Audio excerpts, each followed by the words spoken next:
is that everyone took their share of the risk, of the effort. Israel put an end to hostilities and now is removing its forces. The Lebanese armed forces went beyond what they had done so far and went actually to places where Hezbollah were storing ammunitions and destroyed those ammunitions. And UNIFIL also did their part. Right. And the Lebanese political forces also went, sort of overcame their reluctance to work together to elect a president. So everybody did their part. That's why we're where we are now. But to do the other half of the way, we need people to keep taking their part of the risk. Thank you. Look, I think the first reality we have to recognize is that everything in the Middle East is connected. Whether you talk about Palestine, Syria, Lebanon, all come together in terms of what causes tension to happen and the impact of positive progress. Number two, what happens in the Middle East does have a major impact on our neighbors in Europe. We are one region in reality, and we've seen that manifested through the impact of crises that we've had to live with. And I go back to my initial statement. There is a moment of opportunity if everybody do what they need to do to make sure that we are on a track that will give people hope of a promise of a better future where their legitimate concerns will be addressed. So, on Palestine, Gaza, I said there's a ceasefire now. Everybody has an interest in that ceasefire holding. But remember, the challenges are enormous. You're talking about hundreds of thousands of people in Gaza who lost literally everything. Their homes, their schools, their hospitals, their neighborhoods, everything. So unless we come in together in a massive effort to start addressing those immediate needs, I think we're going to have suffered a tremendous failure as an international community. So we've got to do that. Number two, we need to watch the West Bank, and what's happening in the West Bank should not be allowed to lead to what has happened in Gaza.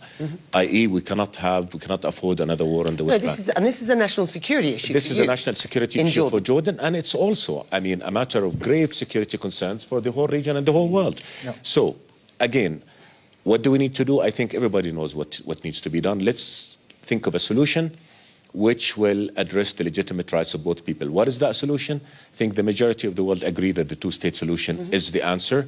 In the past, that solution has been paid much lip service, but no real action. On the grounds, we're seeing unilateral measures by Israel that rendering the two-state solution unviable, expansion of settlements, land grabs, suffocation of the PA. That is not conducive to peace. And I think, yes, Netanyahu government could speak of some military victories, but I think what we need to do is to think long-term. How do we create a Middle East in which everybody is safe and secure? You're not going to do that by security. You only do that by a political solution, and that's why I agree completely with John Noel. We need to have a plan to implement the two-state solution. Let me just put this to you, because I do want to bring everybody back in. I mean, you know, the West Bank is a national security issue to you. Syria has been a national security issue to you. And so let me just follow up here. Jordan's been providing refuge to displaced Syrians now for a long time, while also having to deal with the Captagon-fueled drug trade that really enriched the Assad regime. How hopeful are you about the current situation in Syria? And what are you doing very specifically to support the transitional government at this point? Absolutely. Just one last sentence on the West Bank and Gaza, if I may, is that I think with the Trump administration, with the involvement of Europe, with a leading regional role, as you alluded to, yes, we want to have a leading role in addressing the crises of our region, but that doesn't mean we don't need our partners and friends in the rest of the world. So we can complement each other. We will do the heavy lifting, and we need our partners to support. On Syria, look, I mean, again, as you mentioned, Jordan has been in the middle of all their crises. I mean, we've been at the receiving end of every crisis in the region.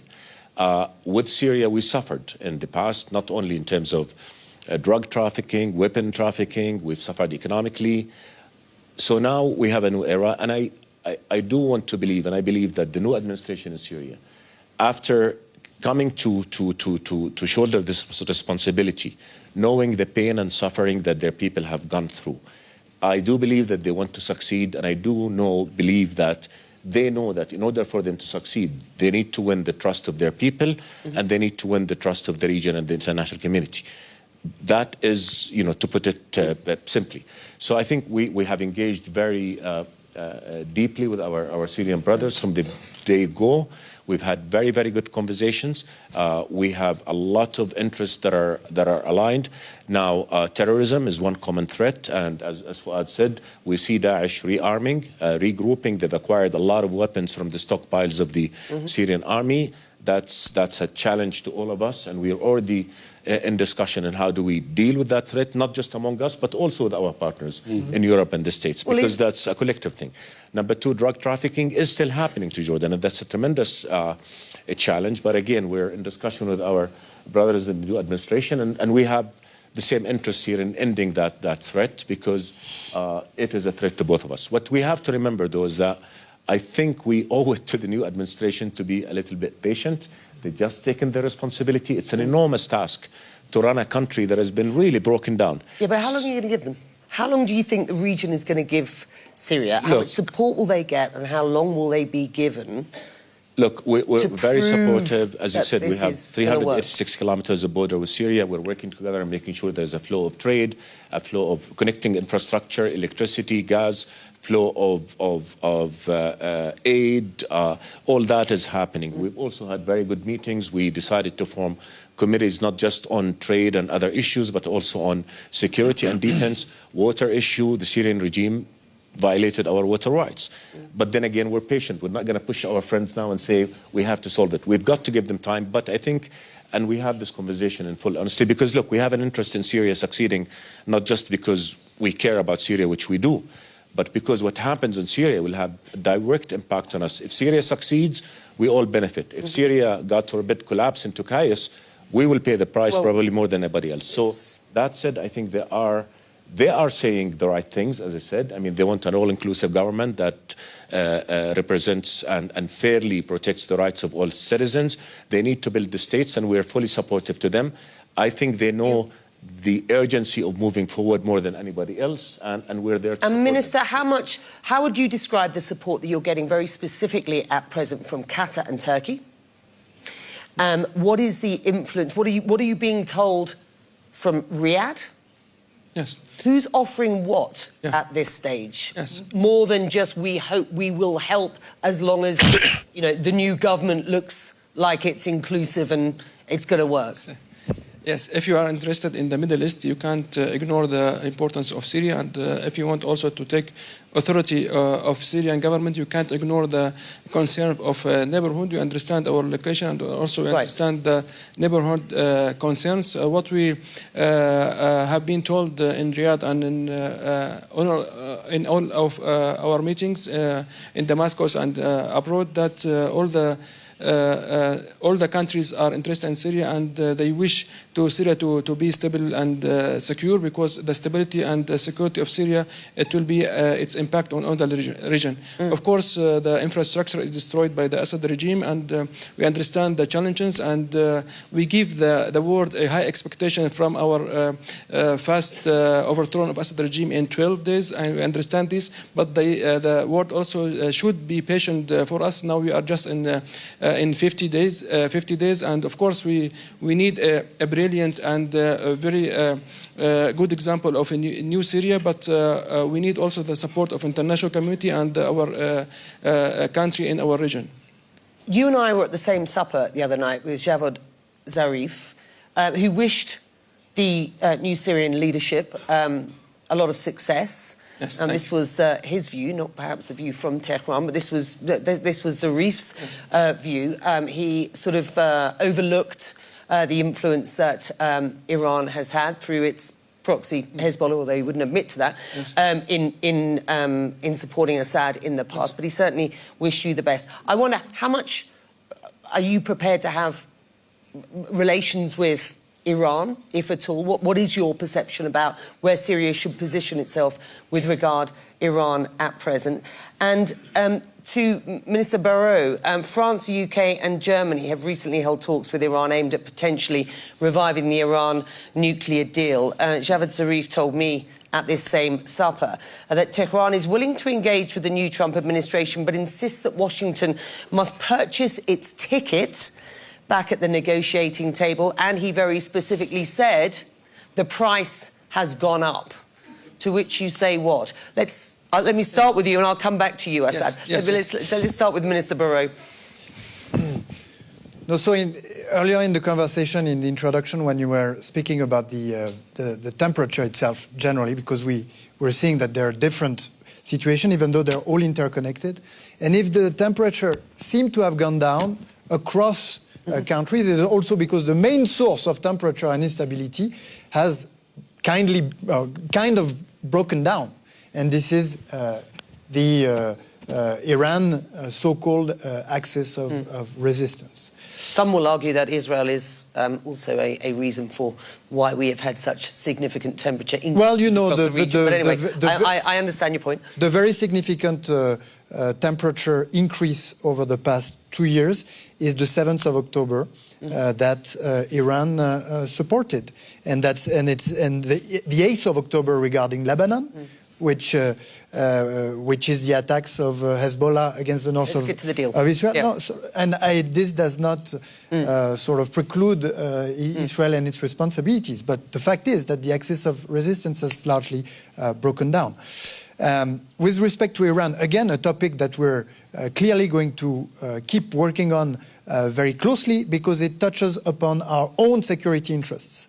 The nuclear program would generate massive security issues for Europe and the rest of the world. The ballistic program of Iran now generates direct security concern for some European countries. And that's why we've expressed to Iran with the British and the German partners of the E3 our willingness to move forward with tough negotiation that start with a full assessment that we requested from the Board of Governors of IAEA, and that will be presented early in the spring. Is it your sense that will be a point or a starting point for decisions to come? Is it your sense that the Foreign Minister has been given the green light by the Supreme Leader to negotiate a deal with the US? First question, because my sense was from Zarif that actually indeed is the case. To you, Fuad, I wonder whether you have been asked to or would be prepared to mediate in any US Tehran negotiations on a new deal. And overall, to the whole panel here, what are your hopes and fears for the Trump administration's policy towards Iran going forward? Just how important is it? Listen, I hope he got a mandate because he has a mandate to negotiate with us. And in fact, I think this is the rational approach, because if it's not going to be a negotiation, incorporating nuclear program, ballistic program, and regional aspects, then what's the alternative? The alternative is back to brute force. And brute force is unlikely to generate any positive solutions either for the region, for Iran themselves, but even for us, Europe and the US, because it's unlikely that we can sort all the problems caused by these nuclear and ballistic programs by brute force only. Fuad, it is well known that we are well connected to Washington, but also to Tehran. So if we will be asked to mediate, we will do that. And it will be in the interest of Iraq, but also in interest of the region and international, in the interest of international peace. We have been asked in the past during Biden administration to mediate, and we did it. In fact, I can say that now, because it is part of the history. We organized the last meeting between the Iranian side and the American in New York. It was through us that we approached the American side and the Iranian, and they had their meeting in New York. Before the rapprochement between Saudi and Iran, of course. So, I mean, there's clearly a Riyadh opportunity for mediating this time. Riyadh and Tehran, it was in Iraq that we have all these meetings. And we were also between Tehran and many other countries, by the way. We're out of time, so I'm just going to literally ask you all, do you have confidence that whilst it is clear that what Donald Trump's policy towards the Middle East is going forward will have huge consequences for the region, are you confident that the region, and again I bring in Dateline Riyadh, Dateline Abu Dhabi, Dateline Doha and the rest, you know, this new era, this new dynamic of regional solutions for regional problems? I mean, I don't know anybody who shuttles around the region more than you do. As you felt cautiously optimistic about the lowering of the temperature across this region, what role the region for its own backyard? Look, we're trying everything we can. I think we're offering solutions, I think, on the premise of a very clear policy objective, which is to ensure peace and stability and therefore prosperity for our peoples. That is the objective. And to achieve that objective, I think we need to put everything on the table very openly, very frankly. Palestinian-Israeli conflict is key. Unless we solve it, instability will continue to hover over our future. The key to solving that is two-state solution that fulfills the right of all. I think for Iran, the stakes are too high. And again, as John well said, military solutions do not solve issues. They only lead to more conflicts, particularly if the root cause of conflicts are not addressed. And Iran needs to appreciate there's a new dynamic in the region now, which means that everybody's got to play by the rules and no meddling in the affairs of other countries and respecting for their rights. I think Syria, we've got to all rally behind the new administration to make sure that the support as they also do what's right for their people and rebuild and respect the rights of all. Lebanon needs the support. Terrorism is a new threat that we all have to keep our eyes on, and we need to work on that. So I think in the region, we're ready to do the heavy lifting to solve the crisis of our region. We need our partners, but I think we do need the understanding from our partners that we know our region well, we know what it takes to achieve peace, and we need to be given the space to offer our solutions and to be listened to and not talked at as we approach those challenges. It's been a pleasure. I mean, 48 hours before the next stage of the first phase of the release of hostages in Gaza, the release of Palestinian prisoners in exchange, and the further surge in humanitarian aid. I guess I speak for this room when I say, you know, we all hope that this is going to work. I think if we can see progress, it seems to me, as we've been discussing, that if we can see progress on the ground in Gaza, that can cascade into a better atmosphere for at least, you know, a process for a solution to the Palestinian-Israeli conflict, and all of this cascades, of course, through the region. It is a busy region. It is all interconnected. 45 minutes is not anything long enough, but as Fuad said, he spent 45 years trying to lower the temperature in the Middle East. So, I mean, we were only going to skate across the surface, but it's been an absolute pleasure. Thank you very much indeed, and welcome to the Davos for you. Thank you.